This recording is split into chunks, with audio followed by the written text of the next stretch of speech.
നമസ്കാരം, ഇത് ഇന്ത്യ മലയാളം മഴ പ്രവചനങ്ങളിലേക്ക് സ്വാഗതം.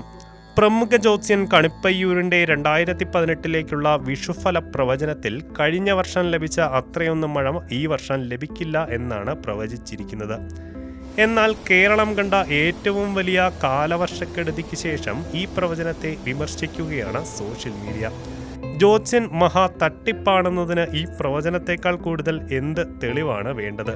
ജൂൺ 25 മുതൽ ജൂലൈ 4 വരെ ഏറ്റവും കനത്ത മഴ കേരളത്തിലുണ്ടാകും. ജൂലൈ 17 മുതൽ ആഗസ്റ്റ് 1 വരെ മഴ അത്രയ്ക്കൊന്നും ലഭിക്കില്ല. ആഗസ്റ്റ് 1 മുതൽ 17 വരെ കുറച്ചൊക്കെ മഴ കിട്ടിയേക്കാം. വനപർവ്വതങ്ങളിൽ കഴിഞ്ഞ വർഷം ലഭിച്ച അത്രയൊന്നും മഴ ഈ വർഷം ലഭിക്കില്ല. അങ്ങനെ മഴ ലഭിക്കുമെന്ന ധാരണയൊന്നും മന്ത്രിമാർക്കും വേണ്ട. അതുകൊണ്ട് വൈദ്യുതി ഉൽപാദനം, വിതരണം എന്നീ മേഖലകളിൽ സർക്കാർ കുറച്ചൊക്കെ ജാഗരൂകരായി ഇരിക്കേണ്ടതാണ്. ഇങ്ങനെയായിരുന്നു കണിപ്പയ്യൂരിന്റെ പ്രവചനം.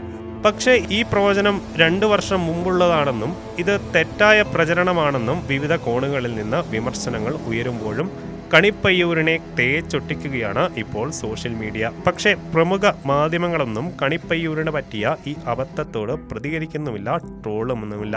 കാരണം അവരുടെയൊക്കെ ചാനലുകളിൽ കയറിയിറങ്ങി ജ്യോതിഷം പ്രവചിക്കുന്ന വ്യക്തിയാണ് കണിപ്പയ്യൂർ. അപ്പോൾ ജ്യോതിഷ വിധി പ്രകാരം വേനൽക്കാലമെല്ലാം കഴിഞ്ഞ മഴക്കാലം വരുമ്പോൾ സൂര്യൻ 0 ഡിഗ്രിയിലേക്ക് സംക്രമിക്കുന്ന ഈ കാലഘട്ടത്തിൽ കണിപ്പയ്യൂരിന്റെ മാർക്കറ്റ് വരും മാസങ്ങളിൽ ഇടിയുമെന്നാണ് ഗ്രഹനില പറയുന്നത്. ഈ വാർത്തയോട് നിങ്ങൾക്കും പ്രതികരിക്കാവുന്നതാണ് കമന്റ്സിലൂടെ. For latest news, like, share and subscribe to Oneindia Malayalam.